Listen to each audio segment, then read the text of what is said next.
सरकार पूरा प्रयास कर रही है कि कोरोना महामारी के इस समय में आपको गांवों में रहते हुए किसी से कर्ज न लेना पड़े, किसी के आगे हाथ न फैलाना पड़े। गरीब के स्वाभिमान को हम समझते हैं। आप श्रम एव जयते, श्रम की पूजा करने वाले लोग हैं। आपको काम चाहिए, अवसर चाहिए, रोजगार चाहिए। इस भावना को सर्वोपरि रखते हुए ही सरकार ने इस योजना को बनाया है। इस योजना को इतने कम समय में लागू किया है। इससे पहले आपकी और देश के करोड़ों गरीबों की तत्कालिक जरूरतों को पूरा करने के लिए भी सरकार ने लॉकडाउन के प्रारंभ में ही तुरंत एक के बाद एक कदम उठाए थे। आत्मनिर्भर भारत अभियान की शुरुआत ही प्रधानमंत्री गरीब कल्याण योजना से हुई थी। और मुझे बराबर याद है कि जब शुरू में हमने गरीबों के लिए इतनी योजनाएं लाए तो चारों तरफ चिल्लाहट शुरू हुई थी। उद्योगों का क्या, व्यापार का क्या, एमएसएमई का क्या, सबसे पहले ये करो। बहुत लोगों ने मेरी आलोचना की थी, लेकिन मैं जानता हूं इस संकट में गरीब का हाथ पकड़ना प्राथमिकता थी मेरी, और इसलिए हमने सबसे पहले गरीबों पर बल दिया था। इस योजना पर कुछ ही सप्ताह के भीतर करीब करीब 2.25 लाख करोड़ रुपए खर्च किए गए। इन 3 महीनों में 80 करोड़ गरीबों की थाली तक राशन दाल पहुंचाने का काम हुआ। राशन के साथ साथ उन्हें गैस सिलेंडर भी मुफ्त दिए गए। इसी तरह 20 करोड़ गरीब माताओं बहनों के जनधन खातों में 10,000 करोड़ रुपए से अधिक सीधे ट्रांसफर किए गए। गरीब, बुजुर्ग, माताओं बहनों और दिव्यांग साथियों के लिए 1,000 रुपए की सहायता भी सीधे उनके खातों में भेजी गई। सोचिए, अगर घर घर जाकर आपके जनधन खाते न खुलवाए गए होते, मोबाइल से इन खातों और आधार कार्ड को जोड़ा नहीं होता, तो ये संभव होता क्या? इतने कम समय में रुपये योजनाएं पहुंचती क्या? और पहले का समय तो आपको भी याद है क्या होता था। पैसे ऊपर से चलता था तो आपके नाम से ही चलता था, लेकिन न कभी वो आप तक पहुंचता था, न कभी वो पैसा आपका होता था। पता नहीं कहां चला जाता था, कहां गायब हो जाता था। अब ये सब बदल रहा है।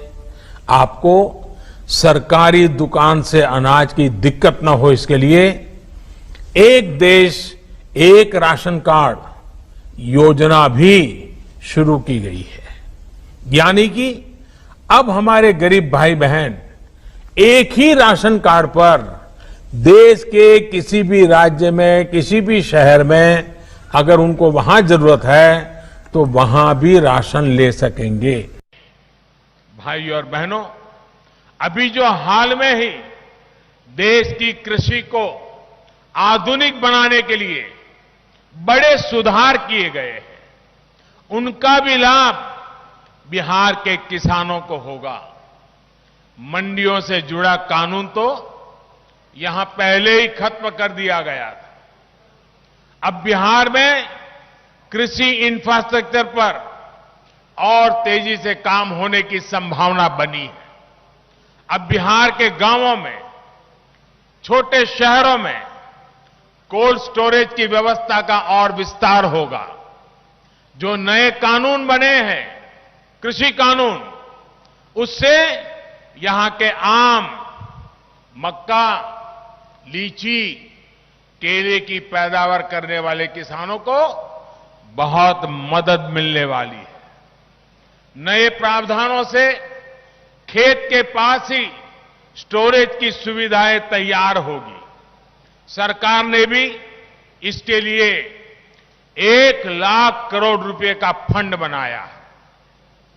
इस फंड से किसान उत्पादक संघ यानी एफपीओस ऋण ले सकते हैं और भंडारण की व्यवस्थाएं बना सकते हैं, कोल्ड स्टोरेज बना सकते हैं। इसका बहुत बड़ा लाभ फूड प्रोसेसिंग सेक्टर को भी होगा। जब फूड प्रोसेसिंग से जुड़ियां यहां आएगी तो किसान की आय में भी बढ़ोतरी होगी। साथियों, एनडीए के विरोधी दल जब किसानों के लिए कुछ कर नहीं पाए तो अब किसानों को लगातार झूठ बोलने में जुट गए। आजकल ये लोग एमएसपी को लेकर अफवाहें फैला रहे हैं। भाइयों और बहनों, ये एनडीए की ही सरकार है जिसने किसानों को लागत का 1.5 गुना एमएसपी देने की सिफारिश लागू की थी।